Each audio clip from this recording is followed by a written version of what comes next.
not just a powerful event in heaven and the spiritual world that shook everything.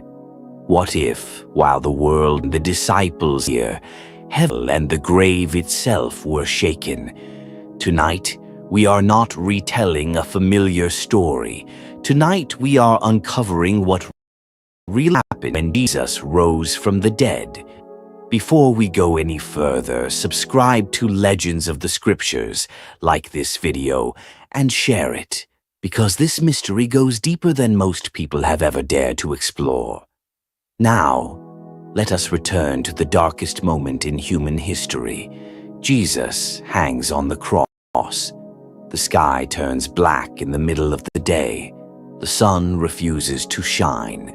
Creation itself reacts to what is happening. This is not normal darkness. This is judgment-level darkness. It's to shake, split apart. The ground trembles like it recognizes something terrible has occurred. Inside the temple, far away from the cross, something impossible happens. The veil, a curtain over 60 feet high, thick enough that horses could not tear it apart, is ripped from top to bottom. Not bottom to top. Not by human hands. From heaven downward. This veil separated God's presence from humanity, and now it is torn open. Jesus cries out with a loud voice and says, "It is finished," and then he dies. Roman soldiers confirm it. A spear pierces his side. Water flows out.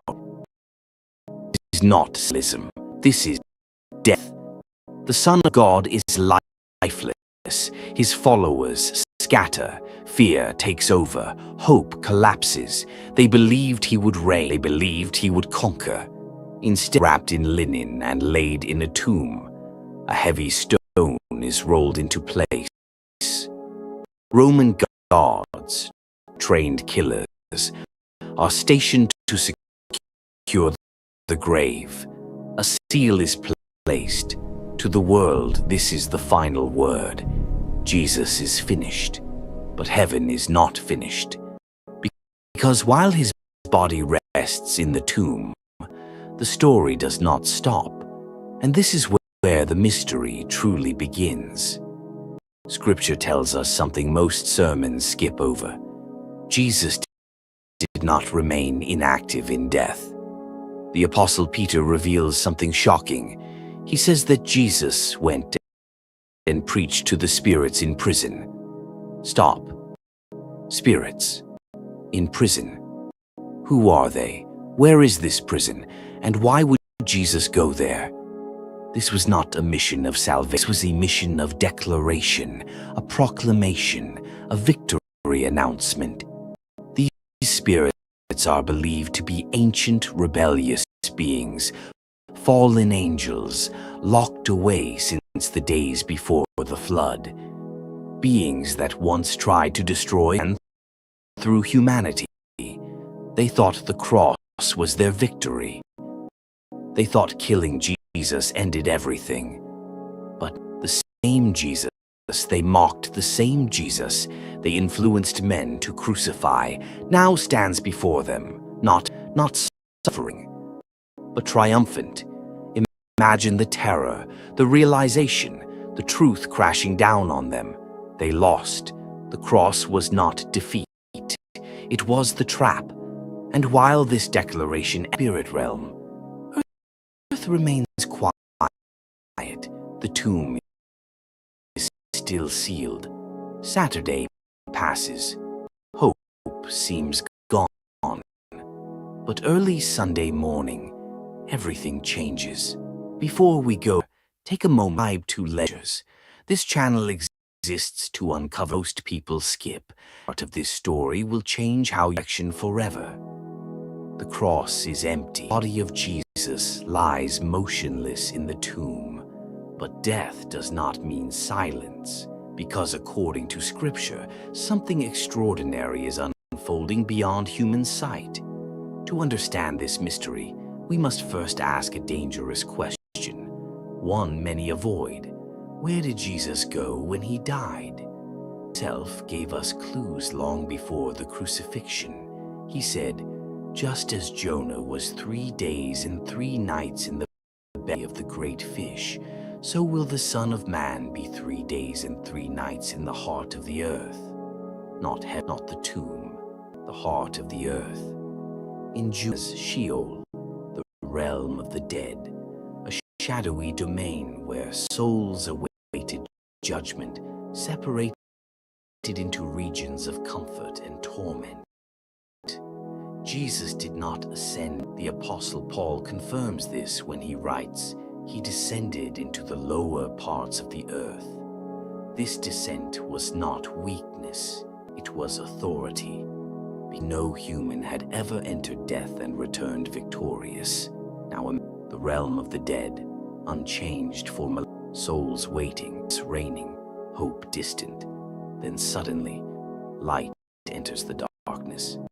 Not a flicker, not a spark, but overwhelming, piercing glory. Jesus arrives, not as a victim, but as a king walking into enemy territory. This is where ancient prophecy begins. David once wrote, "You will not abandon my soul to Sheol, nor will you allow your to see corruption."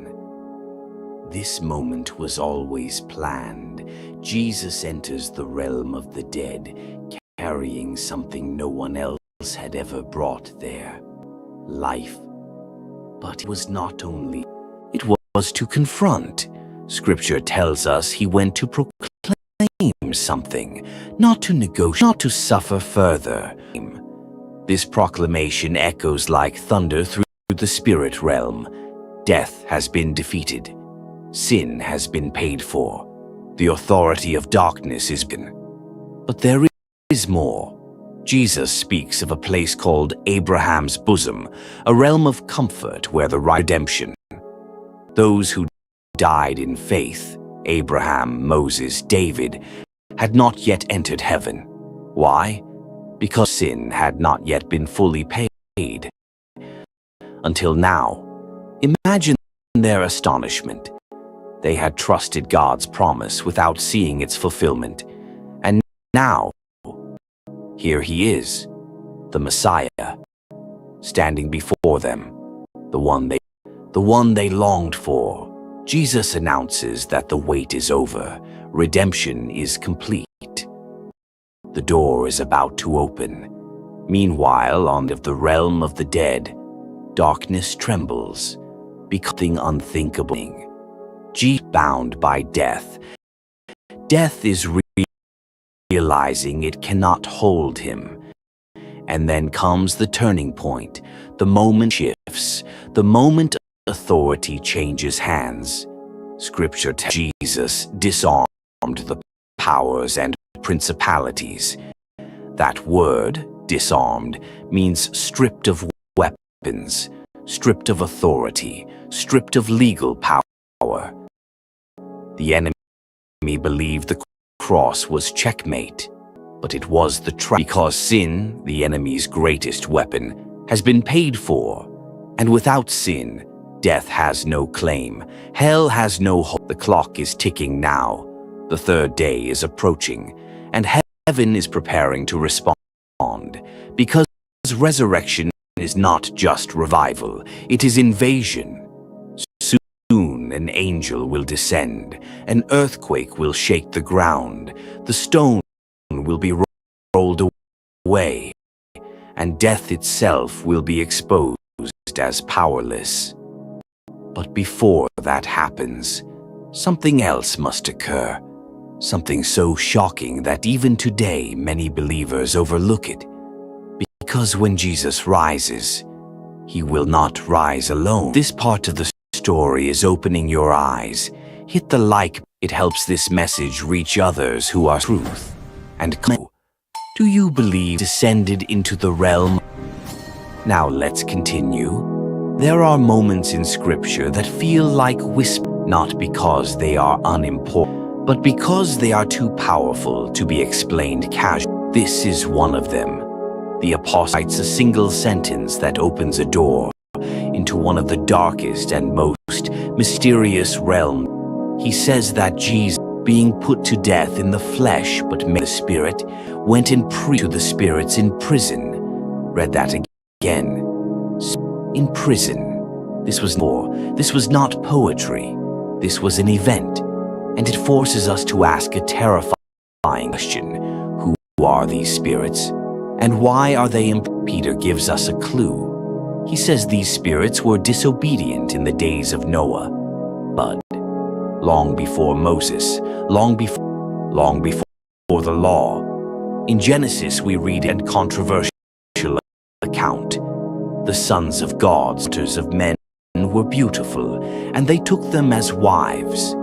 From this union came the Nephilim, mighty men, beings of corruption and violence.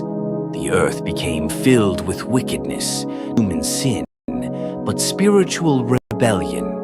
Many scholars, sons of God, were fallen beings who crossed a divine boundary God never intended to be crossed. This act was here that God judged the world with a flood. But the punishment did not stop there. The book of Jude tells us that certain who did not keep their proper domain were bound in everlasting chains. These are not demons roaming freely today. These are awaiting. And now Jesus comes to them, not as a victim of death, but as the risen conqueror. This is crucial. The word Peter uses for preached does evangelism. It does not mean salvation, an official announcement, a declaration of victory. Imagine the scene. For thousands of years, these imprisoned spirits believed they had eternity beyond repair. They believed they forced God's hand. They believed God erased their crime. And now, the very Son of God, who they tried to destroy, stands before them, alive, victorious, undeniable, and he declares the truth they feared most. The plan was not stopped. The Messiah has come. The cross has succeeded. Redemption is complete. It was not a conversation. This was a verdict. The gates of hell hear it. The abyss trembles. Because if death could not hold Jesus, then nothing can. This moment sends shock waves through the unseen world. Every demon realizes something irreversible has happened. The authority they once held through sin and death is collapsing. Their time is now limited.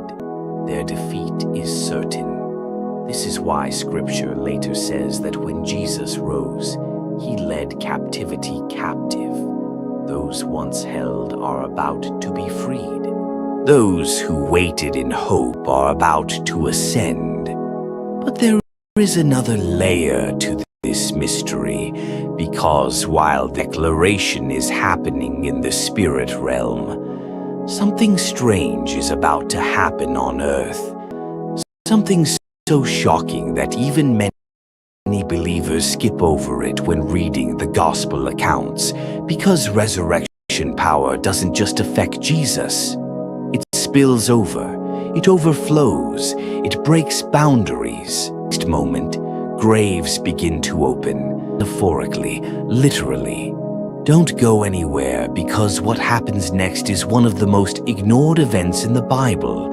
In the next part, graves begin to open, and the dead walk the street. While the unseen realm is shaking, earth is about to feel it. Jerusalem is still asleep. The city that shouted, "Crucify him," has grown quiet. The disciples are hiding. Fear fills the air. Buried behind the tomb of Jesus sits sealed. A massive rock blocks the entrance, several tons of stone carved into a groove. Roman guards stand watch. The ordinary men. They are trained to kill, trained to die, trained never to fail. The seal of Rome is placed on the tomb. Breaking it would mean death.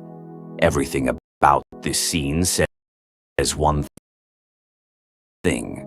No one is coming out, but heaven has already decided otherwise. Just before dawn, the ground begins to tremble, not a gentle shaking, a violent earthquake. Matthew tells us the cause. An angel of the Lord descends from heaven. Think about that. This is not a cherub, not a minor messenger. This is a being whose presence is powerful enough to disturb the earth itself. The angel rolls back the stone, not with effort, not with struggle, as if it weighs nothing. And here's the detail that changes. The angel does not roll the stone away so Jesus can come out. Jesus is already gone. The stone is rolled away so the world can see the tomb is empty. They see it, and they are terrified. Scripture says they shake with fear and become like dead men. Roman soldiers, men who have seen war, blood, and death, collapse in terror at the sight of one heavenly being. This tells us something important. Whatever happened in that tomb, it was not gentle. It was not quiet. It was not symbolic. It was overwhelming. Scripture doesn't name them, doesn't tell us how many. It only tells us they were known.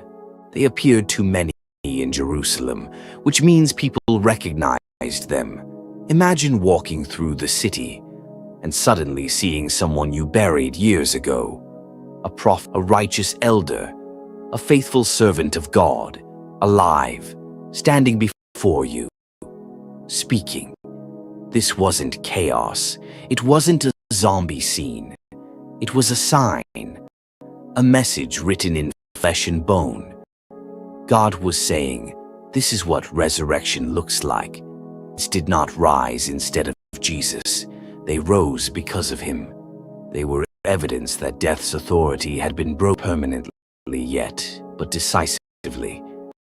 And then Jesus begins to appear, not to crowds, not to rulers, religious elite, but to the broken, the fearful, the mourning.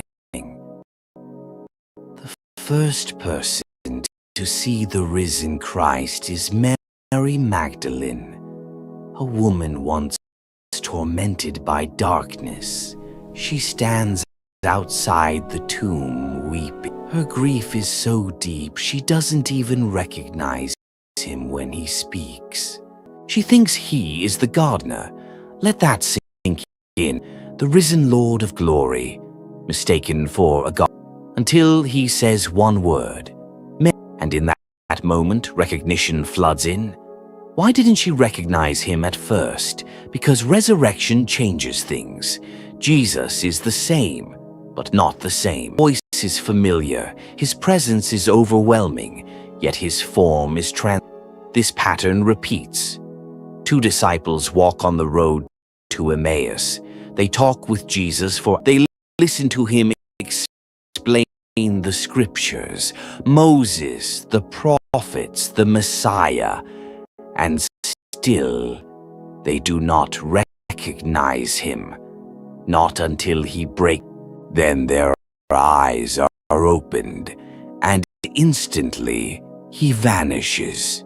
Does something critical. The resurrected body of Jesus is not bound by the same rules. He can appear, can disappear. He can be seen or concealed. Recognition is no longer just physical. It is revealed. Later, Jesus appears to the disciples behind locked. The doors are shut, bolted, sealed, and suddenly, he is standing among them. Not floating, not glowing, standing. He speaks peace. Because terror grips them. They think they are seeing a spirit. So Jesus does something shocking. He asks for food. And he eats. This is no ghost. This is resurrection flesh. He shows them his wounds. Not scars erased, but scars transformed. Why keep the wounds? Because they are trophies. Proof that suffering did not win. Death did not win. The cross did not defeat him. And then there is Thomas. Doubting. Demanding proof. Jesus does not rebuke him. He invites him. Put your finger here. Faith meets evidence. And Thomas falls to his knees. My Lord and my God. Over 40 days, Jesus appears again, teaching, explaining, preparing them. Something else is happening. Something subtle but profound, redefining what it means to be human. He is showing what humanity looks like on the other side of resurrection. And this raises a terrifying and hopeful question. If Jesus is a preview, what does that mean for us? Scripture says his resurrection fruits, which means, and that leads us to the most of all, authority, keys, control over death itself. With someone who has questions about death or eternity, some conversation can change. Up to this point, the resurrection has been something we watch. Now, it becomes something we must understand. Because the resurrection of Jesus is not just proof that he lives, it is a blueprint. The Bible calls Jesus the firstfruits of those who have. Firstfruits means the first sample of a greater harvest, which means Jesus did not rise simply to return to life, redefine life itself. Let's slow down and look closely at what came. After the resurrection, Jesus is physical, limited. He eats fish. He allows his wounds to be touched. He walks, speaks, and breathes. Yet he passes through locked doors. He appears and disappears. He is sometimes recognized instantly, and sometimes not at all. This is not a spirit pretending to be human, and it is not a human trapped in old limitations. Something new. Paul later explains this mystery. He says the body that is soul is raised imperishable, sown in weakness, raised in power, sown natural, raised spiritual. That word spiritual does not mean non-physical. It means fully animated by God's Spirit. Jesus' resurrected body is not controlled by decay, fear, or time. It is lined with heaven's authority. Something important. Why Jesus' resurrection appearances are brief. Why he does not stay permanently. Why his disciples, but does not settle back into normal life. Because resurrection is not a return to the old world. It is for a new one. Jesus is showing us what redeemed humanity looks like. This is why the resurrection terrified the spiritual powers. Because it was not just about Jesus escaping death. It was about death losing jurisdiction. The first time a human body exists that death cannot touch, and that carries authority. This is why Paul later taunts death itself. O death, where is you? O grave, where is your victory? Death once ruled through fear. Now its weapon is broken. But here's where the mystery deepens. Jesus does not keep this authority to himself. Before ascending, something radical. All authority in heaven and on earth has been given to me. Not borrowed. Not temporary. Given. Which means authority